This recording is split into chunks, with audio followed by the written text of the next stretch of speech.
বাসায় আসছে মেহমান, আর মেহমানদের জন্য চলছে আয়োজন। আর এইদিকে আমার ঠান্ডা লেগে গলা একদমই বসে গেছে, ভয়েস দিতে খুবই কষ্ট হচ্ছে। তো মেহমানদারির জন্য এখানে আপেল নিয়ে নিলাম, মালটা আঙ্গুর নিয়ে নিলাম। আর এগুলো ছাড়া কি কখনো মেহমানদারি হয়? আমাদের বাসায় যখন মেহমান আসে তখনই মেহমানদের জন্য নাস্তার মেনুতে ফ্রুট রাখি। ফ্রুটস ছাড়া তো মেহমানদারি চলেই না। আর মাশাল্লাহ কালারগুলো ফ্রুটসের কত সুন্দর দেখা যাচ্ছে। তো মেহমানদারি শেষ করে চলে গেলাম আমার ছোট ফুফুর বাসায়। আর ছোট ফুফু জানে আমার পিঠা খুবই পছন্দের। তো এখানে ফুফু এক আইটেমের পিঠা বানাইছে। এই পিঠাটা কি পিঠা জানি না, আলু মিক্স করে বানাইছে ময়দার সাথে। এই পিঠাটা খেতে আমার কাছে খুবই মজা লাগছিল। দেখেন পিঠার কালারটা, দেখেন কত সুন্দর একটা ডিজাইন।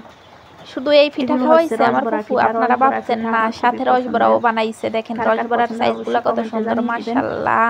আর রসবড়া মানে পিঠার মেনুতে রসবড়া হচ্ছে আমার অনেক ফেভারিট একটা পিঠা, খেতে খুবই ভালো লাগে।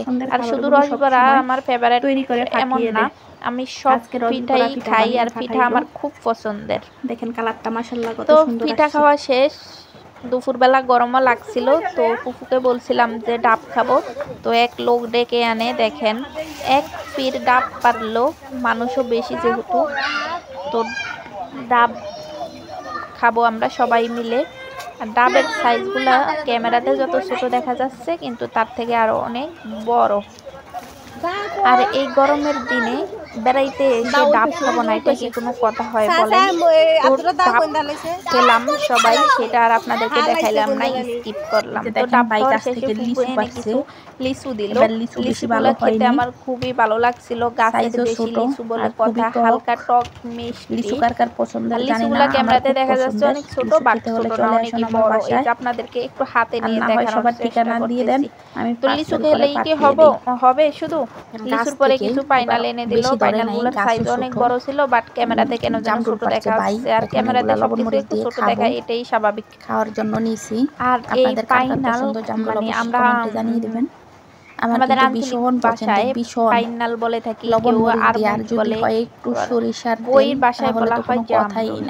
তো খেয়ে ফেললাম লবণ মরিচ দিয়ে চিকেন আর জামরুল। আর এদিকে চিতই পিঠা দিয়ে দেশি মুরগির মাংস খেতে বসে গেলাম। চিতই পিঠা দিয়ে দেশি মুরগির মাংস আমার কাছে খুবই ভালো লাগে, জাল জাল। আর চিতই পিঠা যদি যেমন জাল জাল মাংস দিয়ে খাওয়া যায় তাহলে তার কোনো কথাই নাই, জমে সেই। তো সব শেষে জ্যৈষ্ঠ মাস চলতেছে, এখন যদি কাঁঠাল না খাই সেটা কি হয়? কাঁঠালের সাইজগুলো অনেক বড়, দেখেন কি সুন্দর দেখা যাচ্ছে। তো কাঁঠাল এনে দিল সব শেষে।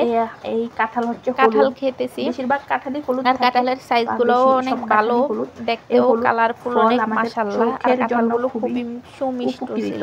বেশি বেশি কাঁঠাল তো আজকের মতো এই পর্যন্তই। আল্লাহ হাফেজ, ভালো থাকবেন সবাই। দূর করবেন।